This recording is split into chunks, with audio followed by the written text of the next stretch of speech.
পরিচালক অনন্য মামুন আর আরব খানের ভিডিও ফাঁস। দেখেন, ফুল ভিডিওটা দেখলে বুঝতে পারবেন সে ঘটনাটা কি হয়েছিল, কি নিয়ে ঝামেলা হয়েছিল তাদের মাঝে। ভাই শুনেন না, আমার এসব শাস্ত্রা 100 টাকা সাংবাদিক, শুনেন না, 100 টাকায় দিয়ে সাংবাদিক পাওয়া যায়, 100 টাকায় দিয়ে সাংবাদিক পাওয়া যায়। শুনেন না ভাই, আমি একটু কথা বলি ভাই, শুনেন। ওটা আমার একটা প্রথম ভুল ছিল। দ্বিতীয় ভুল ছিল কি জানেন? ওর সাথে আমার পরিচয় ঘটা। ঠিক আছে, ওর সাথে আমার পরিচয় ঘটা। ভাই আমি আপনাদের রিকোয়েস্টে ভিডিও বানাচ্ছি, এটা কি আমার ভুল? ভাই আমি আমারটা বলি, দেখেন না আপনার ভালো লাগে কিনা, শুনেন না আগে।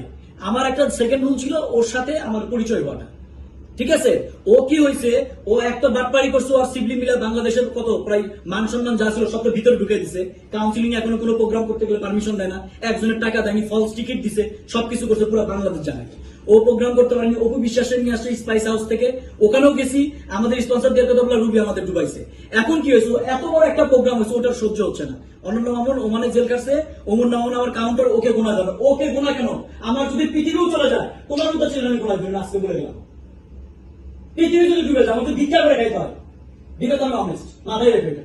আর ভাই আমি সরি, আপনার যদি কষ্ট পেয়ে থাকেন, ভাই আমি শেষ করি, আপনার কষ্ট পেয়ে থাকেন, আমি ভিডিও করছেন, আমি মন থেকে আপনাকে পছন্দ করি দেখে আপনার বাসায় কেন গেছিলাম আপনি জানেন।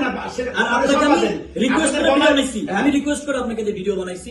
ঠিক আছে, আমার একটা জিনিসই অন্যায় হয়েছে, সেই অন্যায়টা হচ্ছে যে আমাকে যখন প্রশ্ন করছে যে ভাই আরব খান আপনাদের সাথে আছে, আমি বলছি না, উনি আমাদের সাথে নেই, উনি আমাদের আপনি আমার কাছে গেছেন, আমার কাছে বলছেন আপনারা, এটা আমার কষ্ট লাগবে না? গেল, শুনেন আমি বলি, ভিডিওর শেষে কিন্তু আমি সুন্দর করে বলে দিছি যে একটা মন, আমি বলছি এটা বাদ দেন, আমি বলছি কিন্তু যে একটা মানুষ ভালোবাসে আমার জন্য একটা ভিডিও বানাইতেই পারে, এটা নিয়ে আমি কিন্তু এটা বলছি। কিন্তু আমি তো ভালোবাসি, আপনারা গেছেন, আপনাদের রিকোয়েস্টে বানাইছি, তাহলে আপনি আমি তো বলছি ভাই, ওই এটাই 100 টাকা, বলছি। আরে 50 টাকা সাংবাদিক, 50 টাকা দিয়ে কিনা যায়। দেখেন, এখন যেটা বাংলাদেশের সাংবাদিক কারে 100 টাকা দিয়ে কিনা যায়? এখন যদি কথা বলি, আচ্ছা, আমি বলেন, কিনা যায়? সিপির ফোনে ধরাই দিছে কে? আচ্ছা, সাংবাদিক কে কিনা যায় কিনা? সিপিকে আচ্ছা, কি বলেন? অবশ্যই কিনা যায়, হ্যাঁ, সাংবাদিক সিপিকে 100 ধরাই টাকা দিছে কে? সিপিকে বহুত আছে। ভাই সিপিকে ধরাই দিছে কে? আপনি ধরাই দিছেন না? আপনার এখানে আছে, ফিরে আছে সাংবাদিক, শিবলি 100-200 দিলাম দিয়েছেন না, তারপর পাইছে। শিবলি কি আপনাকে ধরে দিচ্ছে? আমাকে কাকে ধরেছে? আপনাকে আমাকে ধরে হ্যাঁ। দিচ্ছেন না? আপনি তো বললেন যে ভাই শিবলি ভাই প্রোগ্রাম হলে কোনো প্রবলেম হবে কিনা, বললেন না? রনি হ্যাঁ। প্রোগ্রাম করো।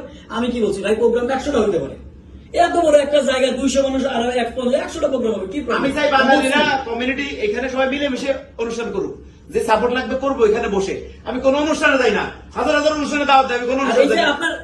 আপনার মাইন্ডে লাগছে না, রিকোয়েস্টে আমি ভিডিও বানাইলাম, আমি আজকে এখন যে বলে ভাই দিই। একটু ভিডিওটা বানাই দেন।